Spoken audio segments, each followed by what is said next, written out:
Hello दोस्तों, आपका स्वागत है आपके अपने चैनल स्टडी इन प्रोग्रेस पे। जैसे कि हम रीजनिंग पढ़ रहे थे, रीजनिंग में आज है हमारा लास्ट चैप्टर। ये नॉन वर्बल रीजनिंग चल रही थी, नॉन वर्बल रीजनिंग का लास्ट चैप्टर है। क्या है ये? 12वां चैप्टर है, समरूप आकृतियों का समूहीकरण, यानी क्या? Grouping of identical figures. ये लास्ट चैप्टर है, इसको भी हम फुल डिटेल में देखेंगे क्योंकि इससे भी हर एग्जाम में क्वेश्चन देखने को मिल जाते हैं। तो वीडियो शुरू करते हैं। वीडियो शुरू करने से पहले अगर आपने चैनल को सब्सक्राइब नहीं किया है तो चैनल को सब्सक्राइब कर लीजिए, उसके बगल में बने हुए बेल आइकन को भी प्रेस कर लीजिए, जिससे कि भाई कोई सी वीडियो आपको तो नोटिफिकेशन आ जाए और आप वीडियो देख पाए। हमने सारे के सारे चैप्टर खत्म कर लिए हैं, कुल 11 चैप्टर नॉन वर्बल रीजनिंग के, और जितने भी वर्बल रीजनिंग के चैप्टर होते हैं सारे के सारे चैप्टर कर लिए हैं। अगर आपको ये देखना है तो चैनल की प्लेलिस्ट में मिल जाएगा ऑल रीजनिंग चैप्टर के नाम से, वहाँ से देख लेना। सारे के सारे चैप्टर आपको बहुत ही अच्छे से क्लियर हो जाएंगे, जिससे कोई सा भी रीजनिंग का क्वेश्चन आपका छूटेगा नहीं। तो देखते हैं क्या है ये 12 चैप्टर। देखते हैं समरूप आकृतियों का समूहीकरण। इसमें क्या है?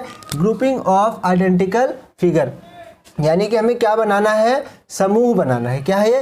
एक ही प्रकार की ज्यामितीय आकृतियों को उनके समूह में व्यवस्थित करना। क्या होता है? एक ही प्रकार की ज्यामितीय आकृतियों को उनके समूह में व्यवस्थित करना होता है, समूह बनाना होता है। इसमें क्या होता है? 6, 7, 8, 9 आकृतियाँ होती हैं। 6, 7, 8, 9 आकृतियाँ होती हैं।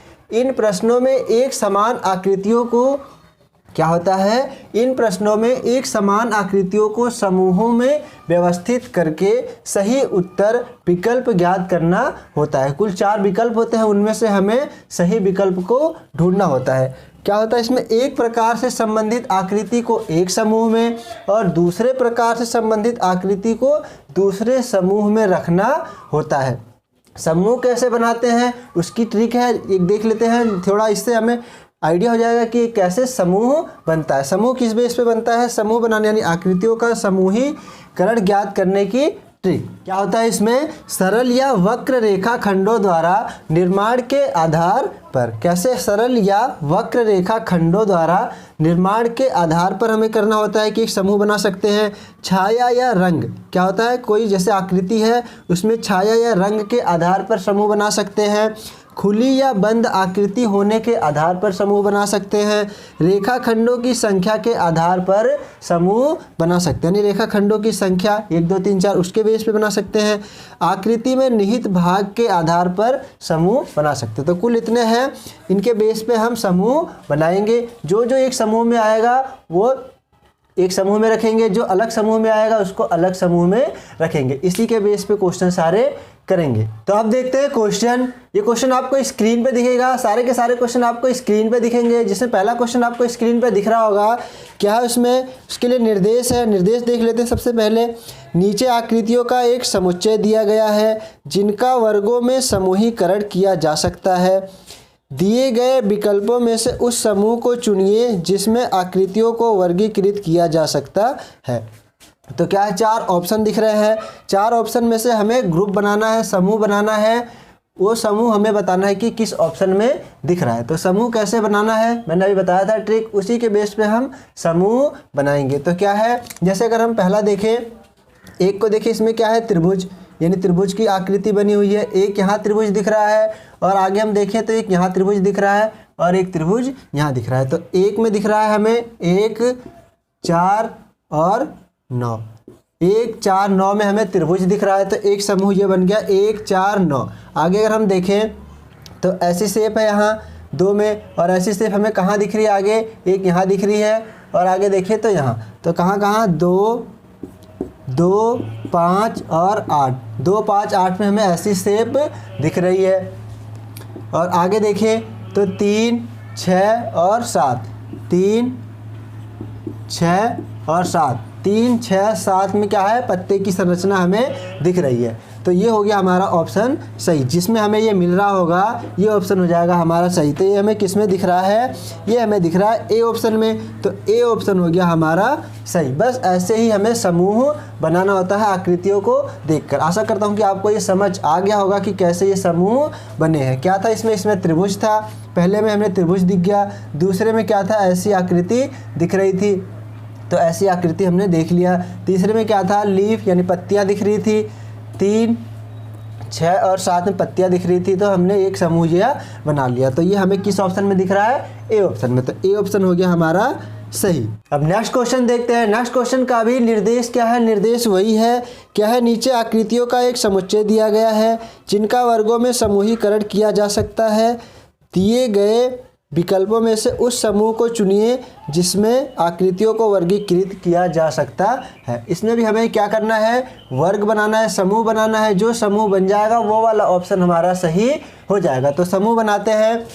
सबसे पहले देखते हैं, पहले यानी एक को देखते हैं। एक को अगर देखें तो एक आकृति है, इसको बीच वाली एक लाइन है, 2 भागों में बांट रही है और जो बीच वाली लाइन है वो आगे की तरफ बढ़ रही है। एक तो यहाँ ऐसे आगे देखें तो ऐसी आकृति हमें यहाँ दिख रही है, यानी 1 और 5, 1 और 5, यहाँ भी एक आकृति है, इसके बीच में एक आकृति है, इसको 2 भागों में बांट रही है और ये आगे की तरफ बढ़ रही है। ऐसे अगर हम 7 को देखें तो 7 में क्या हो रहा है? एक आकृति है, इसके बीच में यानी एक लाइन है, इसको 2 भागों में बांट रही है और आगे की तरफ बढ़ रही है। तो एक समूह हो गया हमारा 1, 5, 7 का।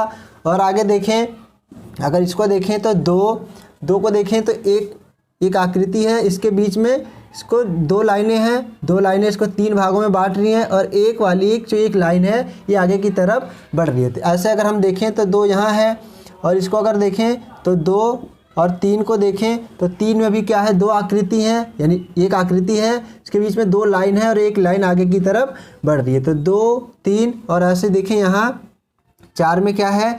एक आकृति है और इसके बीच में 2 लाइन है और एक लाइन आगे की तरफ बढ़ रही है। तो 2, 3, 4 हो गया एक समूह, तो ये बन गया। और आगे हम देखें तो क्या है? ये 6, 8 और 9, 6, 8 और 9, इनमें क्या है? इनमें जो ये लाइनें हैं इनको 4 भागों में विभाजित कर रही हैं। 4 भाग, 1, 2, 3, 4। ऐसे यहाँ देखें तो 1, 2, 3, 4, यहाँ देखें तो 1, 2, 3, 4, 4 भागों में विभाजित हो रही है। तो क्या हो गया? ये 6 हो गया, 8 हो गया और 9। तो ये हमें किस में दिख रहा है? ये हमें दिख रहा है बी ऑप्शन में। तो बी हो गया हमारा सही। ऐसे ही इन क्वेश्चनों को करा जाता है, समूह बनाना होता है। आपने समूह बनाना बहुत ही अच्छे से सीख लिया।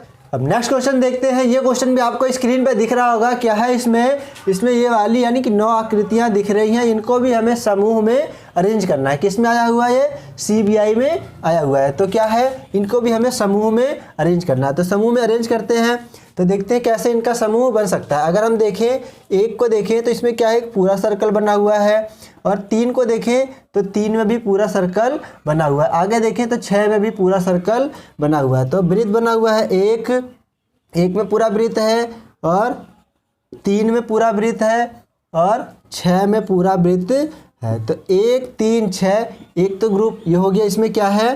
पूरा वृत्त बना हुआ है। इसमें क्या है? पूरा वृत्त 1, 3, 6।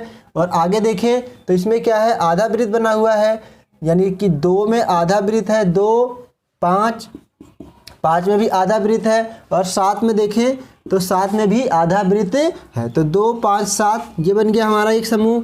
इसमें क्या है? आधा वृत्त है। और आगे देखें तो इसमें क्या है? आगे देखें तो यहाँ 4, यानी ये तो हो गया हमारा। इसको देखें तो क्या है? इसमें 4 में क्या? एक त्रिभुज बना हुआ है और यहाँ क्या है? 8 में भी एक त्रिभुज है और 9 में भी एक पूरा त्रिभुज है। तो क्या हो गया? 4, 8 और 9, 4, 8, 9। इसमें क्या है? इसमें त्रिभुज बने हुए हैं। तो इसमें क्या है? त्रिभुज बने हुए हैं। तो ये वाला समूह मिल रहा है हमें। तो ये समूह हमें किस ऑप्शन में दिख रहा है? ये हमें दिख रहा है डी ऑप्शन में। तो डी ऑप्शन हो गया हमारा सही। क्या क्या है इसमें? 1, 3, 6, 1, 3, 6 और क्या है? 5, 7, 2, 5, 7, 2 और 8, 4, 9, 8, 4, 9। तो क्या है? 1, 3, 6, 1, 3, 6, 2, 2, 5, 7। इसे देखें तो 4, 4, 8, 8, 9। तो ये हमें डी ऑप्शन में मिल रहा है। तो डी ऑप्शन हो गया हमारा सही। अब एक लास्ट क्वेश्चन देख लेते हैं। ये क्वेश्चन भी आपको स्क्रीन पे दिख रहा होगा। क्या है इसमें ये वाला क्वेश्चन दिख रहा होगा। इसमें भी हमें समूह बनाना है कि कितने कितने का समूह कौन कौन सा बन सकता है। इसके भी 4 ऑप्शन है, उन ऑप्शनों में से बताना है कि कौन सा ऑप्शन सही है। तो इसमें अगर हम फर्स्ट को देखें यानी 1 को देखें तो इसमें क्या है, एक बड़ी आकृति है, इसके अंदर क्या है, एक छोटी है आकृति है। समान आकृति जैसे बड़ी आकृति है वैसे ही छोटी आकृति भी है। ऐसा ही आगे देखें तो हमें ऐसा 5 में दिख रहा है, एक बड़ी आकृति है, इसके अंदर एक सेम इसी की जैसी एक छोटी आकृति भी है। तो इसका समूह एक ये बन गया 1 5। और आगे अगर हम देखें 7 को तो एक बड़ी आकृति यानी सर्कल है, उसके अंदर एक छोटा सर्कल है।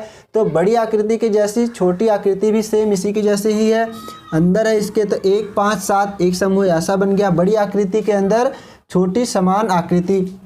और आगे देखें अगर हम 2 को देखें तो 2 में क्या, एक बड़ी आकृति है, उसके अंदर एक आकृति है, ये अपूर्ण है, अपूर्ण है यानी कि पूरी नहीं है। तो 2 में ऐसा दिख रहा है हमें, और 3 में ऐसा दिख रहा है, एक पूरी आकृति, इसके अंदर एक अपूर्ण आकृति है हमें। तो 2 3 9 में ऐसा दिख रहा है, एक पूरी आकृति है, उसके अंदर आधी आकृति यानी अपूर्ण आकृति है, पूरी आकृति नहीं है। तो एक समूह ऐसा बन गया।